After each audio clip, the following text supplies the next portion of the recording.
खुशियों का अक्टूबर। नमस्कार, आपके साथ मैं हूं नवजोत रंधावा। स्वागत है आपका हमारे इस विशिष्ट कार्यक्रम में, जहां हम बात कर रहे हैं अपार खुशियों वाले अक्टूबर की। इस साल अक्टूबर बहुत खास है और खुशियों से भरा है, क्योंकि इसकी शुरुआत दशहरे से हुई और पूरे महीने लगातार व्रत, पूजा या त्योहार है। आज आपको करवा चौथ के बाद अक्टूबर में मनाए जाने वाले त्योहारों के बारे में बताएंगे। 5 दिन के दीपावली उत्सव का पूरा स्केड्यूल बताएंगे। साथ ही धनतेरस की तिथि को लेकर जो उलझन है, आज उसे भी दूर करने की कोशिश करेंगे। और आखिर में बात होगी करवा चौथ व्रत के मॉडर्न कंसेप्ट की। सदियों से ये व्रत पत्नियां अपने पतियों की लंबी उम्र के लिए करती आई हैं, लेकिन नए दौर में कई पतियों ने भी अपनी पत्नियों के लिए निर्जला व्रत रखा है। तो क्या है इसके पीछे की सोच, इसको भी समझेंगे। तो आइए शुरुआत करते हैं अक्टूबर के व्रत और त्योहारों से, जिसकी शुरुआत दशहरे से हुई और समापन छठ पूजा के साथ होने वाला है। करवा चौथ के बाद अहोई अष्टमी और उसके बाद धनतेरस और दीपावली का पर्व। चलिए आपको इन त्योहारों की सही तिथि, पूजा का शुभ मुहूर्त क्या है, वो भी बताएंगे। और साथ ही ये उलझन भी दूर करते हैं कि धनतेरस की पूजा किस दिन होनी है। देखिए इस रिपोर्ट में।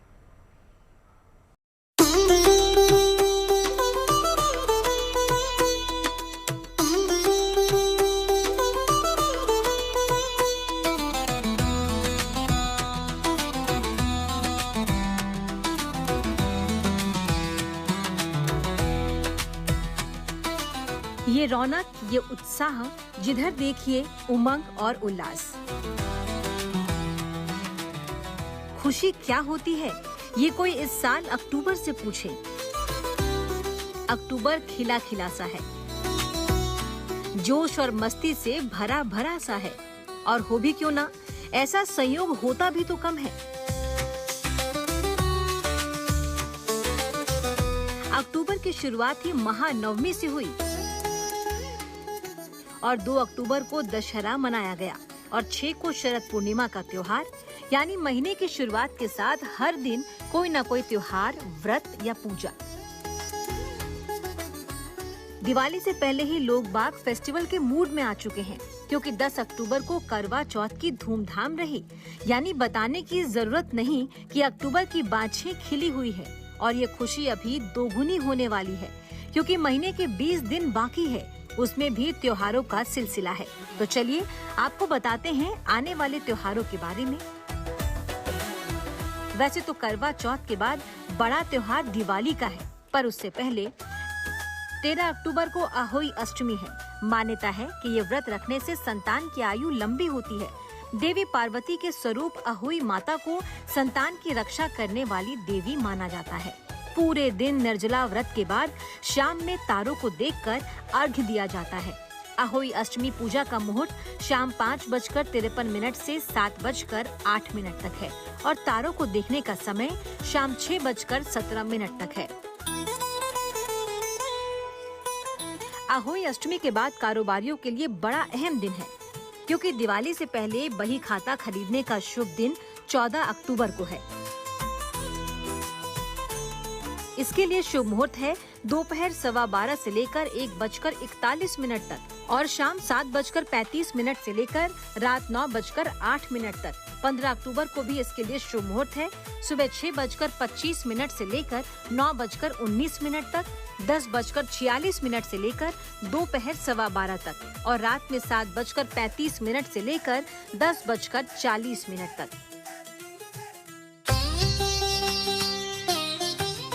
इस दौरान दिवाली की तैयारी भी जोर शोर से चल रही है। साफ सफाई हो रही है, खरीदारी हो रही है, रंग रोगन के साथ रोशनी का इंतजाम हो रहा है।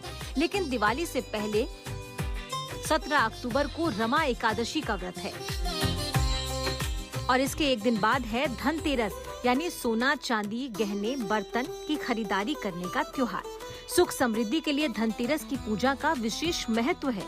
इसे 5 दिनों तक चलने वाले दीपावली उत्सव का पहला दिन माना जाता है और भगवान धनवंतरी, माँ लक्ष्मी के साथ धन के देवता कुबेर की पूजा होती है। 18 अक्टूबर को धनतेरस का त्योहार है। पूजा के लिए शुभ मुहूर्त है दोपहर 1:39 से लेकर शाम 7:33 तक और रात में 9:06 से लेकर 12:15 तक। धनतेरस की शाम दीपदान करने की परंपरा है। धनतेरस के अगले दिन यानी 19 अक्टूबर को नरक चतुर्दशी है, जिसे छोटी दिवाली कहा जाता है।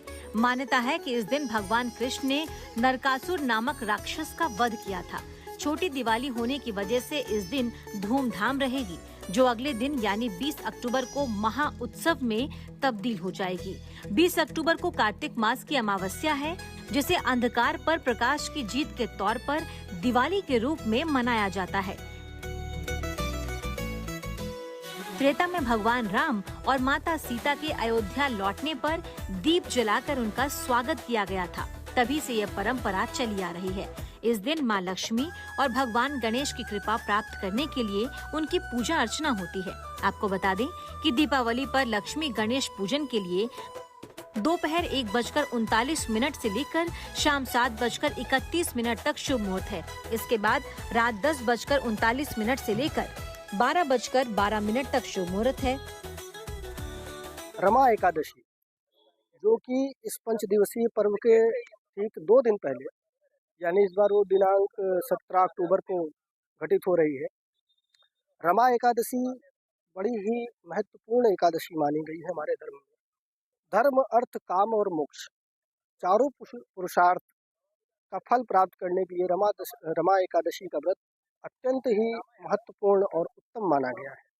इस दिन भगवान विष्णु की पूजन और भगवान विष्णु के प्रति व्रत रखकर कार्तिक मास, जो कि भगवान विष्णु को अत्यंत ही प्रिय है, ऐसे इस महान पुण्यप्रद मास में कृष्ण पक्ष की ये एकादशी, जो कि रमा एकादशी के नाम से विख्यात है, इस दिन भगवान विष्णु का सविध पूजन, षोडशोपचार पूजन, दशोपचार या पंचोपचार अपने सामर्थ्य अनुसार भगवान विष्णु के सम्मुख बैठकर उनके नाम का जप, उनको प्रसन्न करने के लिए उनका विविध प्रकार के पुष्प, फल इत्यादि से उनका पूजन अर्चन और इस दिन का व्रत अत्यंत ही महत्वपूर्ण है।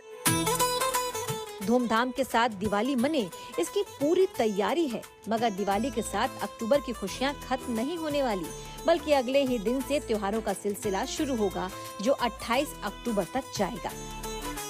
Bureau report, good news today. देश भर में दिवाली के लिए जबरदस्त तैयारी है। रोशनी के इस त्योहार में अब ज्यादा दिन नहीं बचे हैं, लेकिन दिवाली के बाद भी त्योहारों का सिलसिला थमने वाला नहीं है। अक्टूबर में ही भाई दूज है, गोवर्धन पूजा है और आखिर में छठ पूजा। कब मनाए जाएंगे ये त्योहार और इनकी अहमियत क्या है, आइए आपको बताते हैं।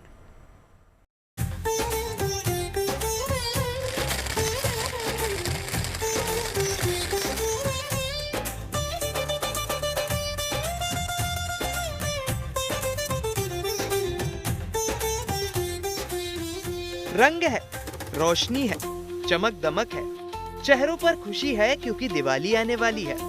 ये तैयारियां, खरीदारियां दिवाली के लिए है, मगर ऐसा नहीं कि ये जोश सिर्फ दिवाली तक रहने वाला है, क्योंकि अक्टूबर के पूरे महीने तक त्योहारों का सिलसिला है। दिवाली खत्म होगी तो अगले दिन यानी 21 अक्टूबर को कार्तिक अमावस्या है।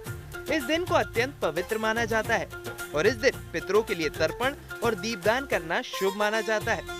इस दिन किए गए धार्मिक कार्य मनुष्य के पापों का नाश करते हैं और पुण्य फल की प्राप्ति होती है। धनतेरस जो है 18 तारीख को जो है लग जाएगा, तो जो लोग धनतेरस मनाना चाहते हैं वो 18 तारीख को जो है मना सकते हैं। साथ ही जो है छोटी दीपावली भी जो है 18 तारीख को लग जाएगी। इसका जो समय है दोपहर 1:39 से शाम 7:33 है। साथ ही रात्रि में 9:06 से लेकर रात्रि को 12:15 तक है। इसके बाद जो है 20 तारीख को दीपावली संपूर्ण तरीके से मनाया जाएगा। जो इसका जो मुहूर्त है, जो लोग पूजा करना चाहते हैं वो पूजा कर सकते हैं। इसका मुहूर्त जो है प्रातःकाल 5 बजे से लेकर 8 बजे तक है। प्रातःकाल 9:19 से लेकर 10:46 है। दोपहर को 1:39 से लेकर 7:31 तक है। फिर इसके बाद जो है रात्रि को 10:39 से रात्रि को 12:12 तक है। फिर इसके बाद रात्रि को 1:46 से लेकर 6:37 तक है। दिवाली के बाद सबसे बड़ा दिन है गोवर्धन पूजा का, जो 22 अक्टूबर को है। हर साल कार्तिक माह की प्रतिपदा तिथि को गोवर्धन पूजा की जाती है। इसी दिन भगवान श्री कृष्ण ने इंद्रदेव का अभिमान तोड़कर ब्रजवासियों की रक्षा के लिए गोवर्धन पर्वत को अपनी उंगली पर धारण किया था। इस दिन कई तरह के भोजन बनाकर भगवान श्री कृष्ण को अर्पित किया जाता है। गोवर्धन पूजा के बाद यानी 23 अक्टूबर को आएगा भाई बहन के प्यार का त्योहार भाई दूज। भाई दूज कार्तिक के शुक्ल पक्ष की द्वितीया को मनाया जाता है। इसे यम द्वितीया भी कहा जाता है और ये दीपावली के 5 दिवसीय उत्सव का अंतिम दिन होता है। इस दिन बहनें अपने भाइयों को तिलक लगाकर उनकी लंबी आयु और सुख समृद्धि की कामना करती हैं। मान्यता है कि इस दिन यमराज अपनी बहन यमुना जी से मिलने आए थे, तभी से ये परंपरा चली आ रही है। भाई दूज के बाद एक दिन का आराम रहेगा, पर अगले ही दिन यानी 25 को विनायक चतुर्थी या मनसा चतुर्थी है। देश में इस व्रत की भी अपनी अहमियत है, पर अगले दिन बिहार, यूपी और देश के तमाम बड़े शहरों में छठ पूजा की शुरुआत हो जाएगी। 26 को व्रत करने वाली महिलाएं खरना करेंगी। 27 को डूबते सूरज को अर्घ्य दिया जाएगा और 28 अक्टूबर को उगते सूरज को अर्घ्य देने के साथ व्रत का समापन होगा। छठ पूजा के बाद भी अक्टूबर की खुशियां जारी रहने वाली हैं, क्योंकि 31 अक्टूबर को अक्षय नवमी है। इस दिन आंवले के पेड़ की पूजा होती है, उसके नीचे खाना बनाया जाता है। इस तरह अक्टूबर के बाकी बचे 20 दिनों में त्योहारों का जो सिलसिला है वो बेहिसाब खुशियां लेकर आ रहा है, तो खुशियों के स्वागत की तैयारी कीजिए। Bureau report, good news today. बात करवा चौथ की, चांद का दीदार होने के बाद ये निर्जला व्रत पूरा हो चुका है। सदियों से महिलाएं अपने पति की लंबी उम्र के लिए पूरी श्रद्धा और विश्वास के साथ इस व्रत को रखती आ रही हैं, लेकिन अब समय के साथ परंपरा बदली है। आज के दौर में बड़ी संख्या में पति भी अपनी पत्नियों के लिए सौभाग्य के लिए व्रत करते हैं। सोच यही है कि जब जिम्मेदारियां बराबर की हैं तो फिर व्रत पूजा और रस्में भी बराबर से ही निभाई जाए। आपको दिखाते हैं नए दौर में पतियों के लिए करवा चौथ के मायने क्या हैं। तुम्हारे साथ तय हुआ था मैं और तुम से लेकर हम तक का सफर।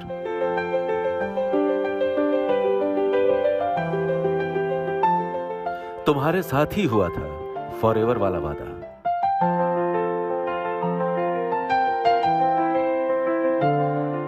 जिंदगी फेरी टेल तो नहीं, लेकिन फेरी टेल की तरह जिंदगी की कहानी का भी हैप्पीली एवर आफ्टर हो सकता है, ये तुमने यकीन दिलाया।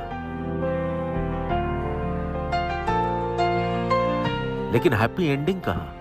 वास्तव में देखूं तो मेरे जिंदगी के नए चैप्टर की हैप्पी बिगिनिंग हो तुम।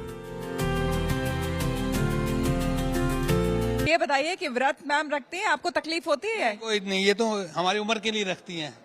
आपको लगता है वो रखती रहें? कि प्यार पहले से और ज्यादा दिनों दिन बढ़ रहा है या फिर क्या थोड़ा बहुत कम? बुढ़ापे में तो प्यार चाहिए। चैप्टर भी वो जो किसी फिल्मी कहानी से कम नहीं है। ऐसी कहानी जिसमें ड्रामा है, इमोशन है, एक्शन है और रोमांस तो है।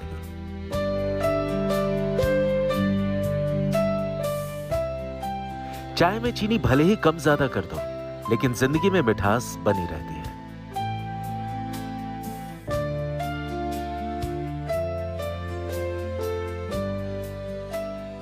खाना तो अब मैं भी ठीक ठाक बना लेता हूं, लेकिन घर की रसोई का स्वाद तुमसे है और महक भी।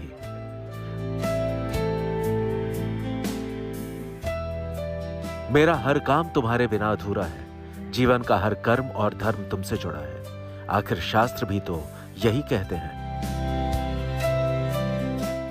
शास्त्रोक्त ये नियम है कि यदि कोई भी धार्मिक कार्य पति और पत्नी दोनों मिलकर के करें, पत्नी को ही धर्म कहा गया है, ठीक है, पति को धर्म नहीं कहा गया है।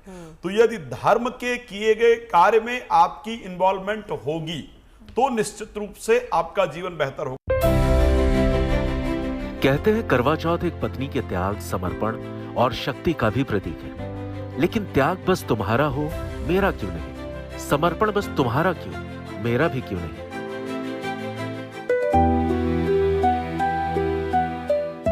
इंडिपेंडेंट हो, आत्मनिर्भर हो, लेकिन कहीं फंसती हो तो पहला कॉल मुझे करती हो। यार तुम ये पहला कॉल बंद मत करना। तुम्हारा इमरजेंसी कॉन्टैक्ट नंबर बनकर मैं हमेशा तुम्हारा ख्याल रखना चाहता हूं, जैसे तुम रखती आई हो मेरा, घर का, परिवार का। और श्री राम ने भी तो यही किया था। पति पत्नी की बात आती है, मुझे श्री रामचरितमानस का वो वाक्य याद आता है कि भगवान राम वन के अंदर है और दोनों किस प्रकार एक दूसरे का देखभाल करते हैं, एक दूसरे के कार्य में सम्मिलित होते हैं। इसका वर्णन आया, गोस्वामी तुलसीदास जी ने लिखा है कि जगवहि प्रभु सिय लखन ही कैसे, पलक बिलोचन गोलक जैसे, और जगवहि सिया लखन रघुवीर जिम अविवेकी पुरुष शरीर। एक दूसरे का देखभाल इस प्रकार से करते हैं जैसे हमारी पलक जो है, जो हमारे अंदर जो हमारी आंख है उसकी सुरक्षा करती है। वैसे जिंदगी की पार्टनरशिप में बाकी सब तो ठीक है, लेकिन ये जो बात बात पर गुस्सा हो जाती हो तो अब इसका क्या करूं? सोशल मीडिया तक पर छा जाते हैं तुम्हारे गुस्से वाले जोक। माना कि घर की शक्ति हो तुम, पर तुम्हारा यह शक्ति प्रदर्शन भूचाल ला देता है घर में। कभी कभी लगता है चांद धरती का सैटेलाइट है और मैं तुम्हारी तरह बार बार बता नहीं पाऊंगा। हां, पर जताने में कमी नहीं करूंगा। तभी तो आज जब तुम करवा चौथ मना रही हो, मैं अपनी जिंदगी में तुम्हारा होना सेलिब्रेट करूंगा। पहले नियम था कि महिलाएं घर के सारे कार्य को, जो घर की बहुत महत्वपूर्ण रिस्पॉन्सिबिलिटी है, उसको निर्वाह करती थी और पति धन कमा करके लाता था और उनके हाथ में देता था। आज की परिस्थिति यह है कि वो घर के जो रिस्पॉन्सिबिलिटीज हैं उसको भी पूरा अदा करती हैं और फिर आपके साथ जाकर के कमा कर भी लाती हैं। किसी ने कहा है, नदी ही हमेशा समंदर क्यों हो? समंदर भी तो कोशिश करे नदी के लिए, एक बार ही सही, पर पहाड़ तो चढ़े। मैं वही पहाड़ बनूंगा अपनी नदी के लिए, ताकि चूल्हे, राशन, रोटी, दूध और बच्चों की फीस के बीच गृहस्थी के हिसाब में मोहब्बत भरे लम्हों की रेजगारी हमेशा बचती जुड़ती रहे और एक दूसरे पर यूं ही खर्च होते रहे फॉरएवर के मेगाबाइट्स, और रोशन रहे जिंदगियां आसमान में चमकते करवा चौथ के चांद की तरह। और इस बुलेटिन में फिलहाल इतना ही। देश और दुनिया की तमाम अच्छी खबरों के लिए आप देखते रहिए गुड न्यूज टुडे।